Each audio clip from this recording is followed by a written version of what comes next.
Hello my dear students. Last video में हम लोगों ने बात किया था एसिड क्या होते हैं, उनकी डेफिनेशंस क्या होती हैं, ठीक है, उनके फिजिकल और केमिकल प्रॉपर्टीज़ क्या होते हैं। आज के इस इंपॉर्टेंट वीडियो में हम लोग बात करेंगे कि बेसिस क्या होते हैं, अलग अलग कॉन्सेप्ट पर इनकी अलग अलग डेफिनेशंस क्या होती हैं और इसके अलावा इनके फिजिकल और केमिकल प्रॉपर्टीज़ क्या होते हैं। ठीक है, ये तो कंटेंट था इस वीडियो का कि इस वीडियो में हम लोग पढ़ेंगे क्या। ठीक है, आइए शुरू करते हैं आज का ये इंपॉर्टेंट सेशन। सबसे पहले हम लोग बात करेंगे कि बेसिस क्या होते हैं। ठीक है, इनकी डेफिनेशन क्या होती हैं। बेसिस जिसको हिंदी में क्षारक कहा जाता है, इसकी क्या डेफिनेशन होती है, ध्यान दीजिएगा, हम समझाने की कोशिश करते हैं आपको। जितने भी केमिकल कंपाउंड होते हैं, ठीक है, जितने भी आपके वह रसायन जो कि स्वाद में तीखे, बीटर या फिर कह लीजिएगा कसैले होते हैं, ठीक है, अगर जो किसी रसायन का स्वाद कड़वा या फिर कसैला है तो उस बेसिस उस हम केमिकल को क्षारक कहते हैं। ठीक है, उसको हम लोग क्या कहते हैं, क्षारक कहते हैं। अब ध्यान दीजिएगा, जैसे आपने चूना CaOH का होल ट्वाइस कैल्शियम हाइड्रोक्साइड, ठीक है, टेस्ट किया होगा, बाय चांस कभी अचानक मुंह में चला गया हो, ठीक है, तो आपने टेस्ट किया होगा, इसका स्वाद कैसा होता है, कसैला होता है, काटता हुआ प्रतीत होता है, तो ये आपका क्या हो गया, ये आपका क्षारक हो गया। यानी कि वो आपके सभी केमिकल कंपाउंड जिनका स्वाद कड़वा या फिर कसैला होता है वो आपके क्षारक कहलाते हैं। यानी कि अगर जो टेस्ट उसका बिटर है, ठीक है, तो वो आपका क्या हो जाएगा, क्षारक हो जाएगा। ये आपकी ओल्ड डेफिनेशन है, पहले बहुत समय पहले इस आधार पर हम पता लगाते थे कि आपका जो कंपाउंड है, ठीक है, वो आपका एसिड है या फिर बेस है। अगर जो वो आपका टेस्ट में बिटर है तो हम लोग कहते थे वो आपका बेस है। देखिएगा अलग अलग कॉन्सेप्ट पर इसकी डेफिनेशंस और क्या थी। तो at the basis of Arrhenius concept, Arrhenius के अनुसार क्या डेफिनेशन थी, तो अर्हेनियस ने जो डेफिनेशन थी उसको समझाने की हम कोशिश करते हैं। अर्हेनियस के अनुसार देखिएगा, जो आपका सोडियम हाइड्रोक्साइड होता है NaOH, यह भी आपका स्वाद में कसैला या फिर तीखा होता है। इसके अलावा पोटेशियम हाइड्रोक्साइड जो होता है यह भी आपका स्वाद में कसैला या फिर तीखा होता है। इसके अलावा आपका अमोनियम हाइड्रोक्साइड NH4OH जो होता है यह भी स्वाद में तीखा या फिर कसैला होता है। जब इन सबको हम वाटर में डिजॉल्व करते हैं, ठीक है, जब इन रसायन को हम लोग वाटर में डिजॉल्व करते हैं तो आफ्टर डिजॉल्विंग इन वाटर ये जो आपके रसायन हैं ये वाला आपका टूट जाता है, ब्रेक हो जाता है Na+ और OH- में। और जो आपका जो पोटेशियम हाइड्रोक्साइड है ये आपका ब्रेक हो जाता है K+ और OH- में। और जो ये NH4OH है ये आपका ब्रेक हो जाता है NH4+ प्लस OH- में। देखिएगा ये सब के सब बेसेस हैं, इनको हमने वाटर में डिजॉल्व कर दिया तो आफ्टर डिजॉल्विंग इनटू वाटर, ठीक है, इन सब में जो भी जिसमें भी ये ब्रेक हुए उन सब में 1.1 आपका जो सब्सटेंस है वो आपका कॉमन है, दैट्स इज हाइड्रोक्साइड आयन। वो आपका है क्या, hydroxide ion.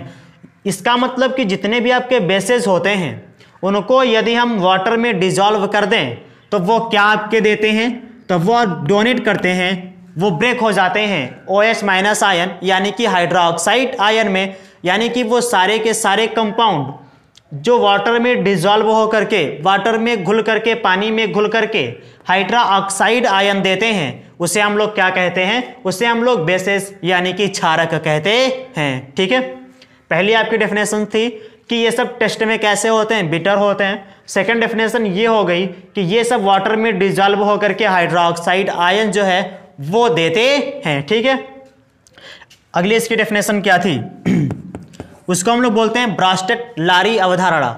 At the concept of या बेसिस द कॉन्सेप्ट ऑफ ब्रास्टेट-लारी। ब्रास्टेट-लारी के अनुसार इसकी क्या डेफिनेशन थी, तो वो आपके सभी केमिकल कंपाउंड जिनमें प्रोटॉन एक्सेप्ट करने की प्रवृत्ति होती है, ठीक है, जो प्रोटॉन को ग्रहण करने की प्रवृत्ति रखते हैं वो आपके कहलाते हैं बेसिस। बात समझ में आई। तो यहाँ पर 3 डेफिनेशंस हो गई इसकी, टेस्ट में बिटर है तो बेसिस, वाटर में डिजॉल्व होकर के हाइड्रोक्साइड आयन देता है, तो आपका बेसिस है वो। अगर जिसमें प्रोटॉन एक्सेप्ट करने की उसमें यदि प्रवृत्ति है तो वो आपका क्या हो जाएगा, बेसिस हो जाएगा। ये ओल्ड कॉन्सेप्ट है, ये आपका अरेनियस कॉन्सेप्ट के आधार पर डेफिनेशन हो गई, और प्रोटॉन एक्सेप्ट करने वाली जो डेफिनेशन है वो आपका है ब्रॉस्टेट-लारी कॉन्सेप्ट, ठीक है, ब्रॉस्टेट-लारी अवधारणा के आधार पर। देखिएगा ये आपका है बेसिस। पिछले वीडियो में हमने कहा था आपसे कि बेसिस यानी कि क्षारक और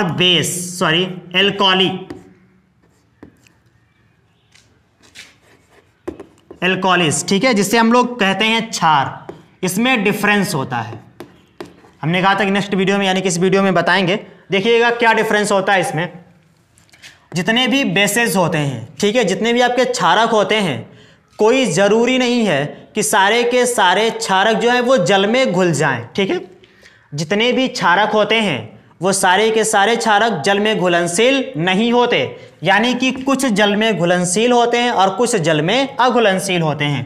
कुछ वाटर में डिजॉल्व हो जाते हैं और कुछ वाटर में डिजॉल्व नहीं होते हैं। जो वाटर में डिजॉल्व हो जाते हैं, ठीक है, जो बेसेस आपके वाटर में डिजॉल्व हो जाते हैं, उन्हीं बेसेस को हम लोग एल्कोली यानी कि क्षार कहते हैं। बात समझ में आई। जितने भी आपके बेसेस होते हैं वो कुछ तो वाटर में डिजॉल्व होते हैं और कुछ वाटर में डिजॉल्व नहीं होते हैं। जो आपके बेसेस वाटर में डिजॉल्व हो जाते हैं उन बेसेस को हम लोग क्या कहते हैं, एल्कोलिस कहते हैं, ठीक है। अब तो अंतर समझ में आ ही गया होगा कि क्या डिफरेंस होता है क्षार और क्षारक में, ठीक। यानी कि ये जितने होते हैं ये सबके सब वाटर में डिजॉल्व हो जाते हैं, बट ये सारे के सारे होते हैं वो वाटर में डिजॉल्व नहीं होते, कुछ होते हैं और कुछ नहीं होते हैं। तो ये आपकी डेफिनेशंस हो गई। ये डिफरेंस हो गया बेसेस और एल्कोलिस में क्या डिफरेंस होता है। आगे देखिएगा हम लोग बात करेंगे इसके फिजिकल प्रॉपर्टीज के बारे में कि इनकी फिजिकल प्रॉपर्टी क्या होती है।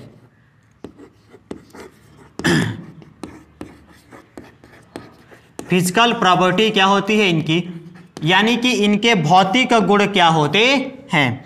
तो डेफिनेशंस के आधार पर ही हम 2-3 इनके जो फिजिकल प्रॉपर्टीज है वो लर्न कर लेंगे। फर्स्ट क्या हो जाएगी, ये सब टेस्ट में कैसे होते हैं, बिटर होते हैं, यानी कि सबके सब स्वाद में तीखे या फिर कसैले होते हैं।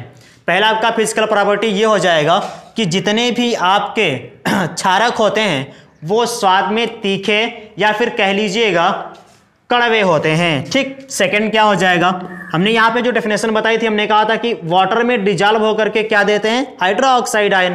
तो इसकी सेकंड जो प्रॉपर्टी हो जाएगी वो ये हो जाएगी कि ये वाटर में डिजॉल्व होकर के क्या देते हैं, हाइड्रोक्साइड आयन। थर्ड देखिएगा इसकी क्या हो जाएगी डेफिनेशन, ये कब हाइड्रोक्साइड देते हैं, आयन कब देते हैं, जब ये वाटर में डिजॉल्व हो जाते हैं। इट मीन्स जितने भी आपके बेसेस होते हैं, मैक्सिमम बेसेस जो होते हैं वो वाटर में डिजॉल्व हो जाते हैं, यानी कि जल में घुलनशील होते हैं। तो ये इसकी 3 हो गई। फोर्थ देखिएगा क्या होता है इसका, देखिएगा जितने भी आपके बेसेस होते हैं वो सबके सब प्रोटॉन को एक्सेप्ट करने की प्रवृत्ति रखते हैं, ठीक है। जितने भी होते हैं वो सबके सब प्रोटॉन को एक्सेप्ट करने की प्रवृत्ति रखते हैं। तो यहाँ पर हो जाएगा ये प्रोटॉन एक्सेप्टर होते हैं, ठीक है। फिफ्थ क्या हो जाएगी, ये जो आपका कह लीजिएगा रेड आपका जो होता है, रेड लिटमस जो होता है वो रेड लिटमस को ब्लू में चेंज कर देते हैं, ठीक है। ये लाल लिटमस पेपर को नीले रंग में बदल देते हैं। इसके अलावा ये आपके प्रबल संचारक होते हैं, ये कोरोसिव होते हैं, ये प्रबल संचारक होते हैं। त्वचा आदि के संपर्क में यदि आ जाएं तो छाले पड़ जाते हैं उस पर, ठीक है।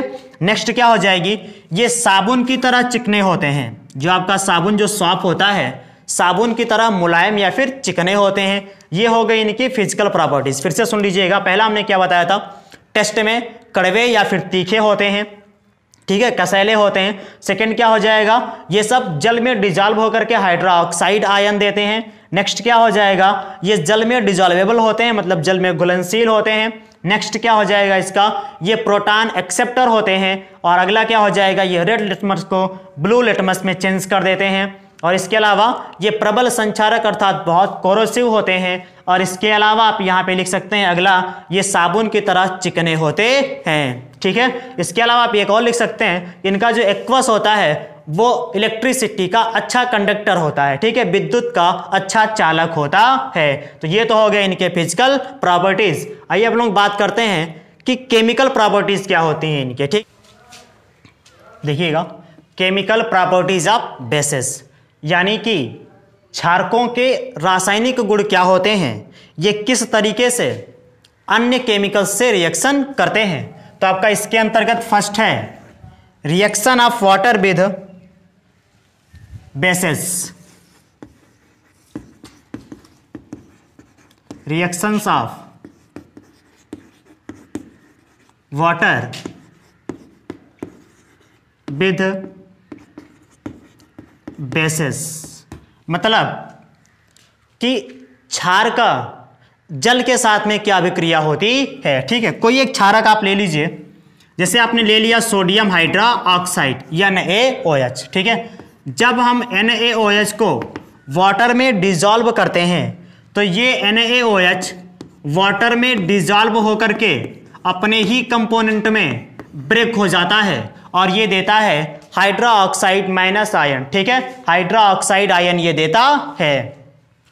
और एग्जांपल ले लीजिएगा, फॉर एग्जांपल MgOH का whole twice magnesium hydroxide. ठीक है, जब मैग्नीशियम हाइड्रा ऑक्साइड को वाटर में डिजॉल्व किया जाता है तो मैग्नीशियम हाइड्रा ऑक्साइड वाटर में डिजॉल्व होकर के मैग्नीशियम आयन और हाइड्रा ऑक्साइड आयन देता है। ठीक है, रिएक्शन को बैलेंस कर लीजिएगा, यहाँ पे ऑक्सीजन के 2 हैं और हाइड्रोजन के भी 2 एटम्स हैं, तो इधर क्या करेंगे आप 2 से मल्टीप्लाई कर दीजिएगा, रिएक्शन आपकी क्या हो जाएगी, बैलेंस हो जाएगी। ध्यान दीजिएगा जितने भी आपके बेसेस होते हैं ये बेसेस वाटर से रिएक्ट करके हाइड्रा ऑक्साइड आयन देते हैं। ठीक है, सेकेंड प्रॉपर्टी इसकी क्या होती है, reaction of metals with bases, reactions of metals with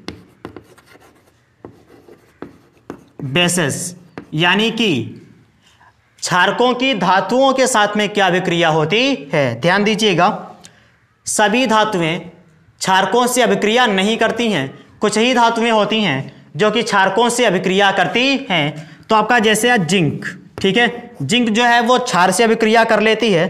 तो जब जिंक की क्रिया मान लीजिएगा होती है सोडियम हाइड्रा ऑक्साइड से NaOH से, तब आपका एक सॉल्ट बनता है जिसका नाम है सोडियम जिंकेट Na2ZnO2। ठीक है, सोडियम जिंकेट बनता है, इसका नाम है आपका सोडियम जिंकेट।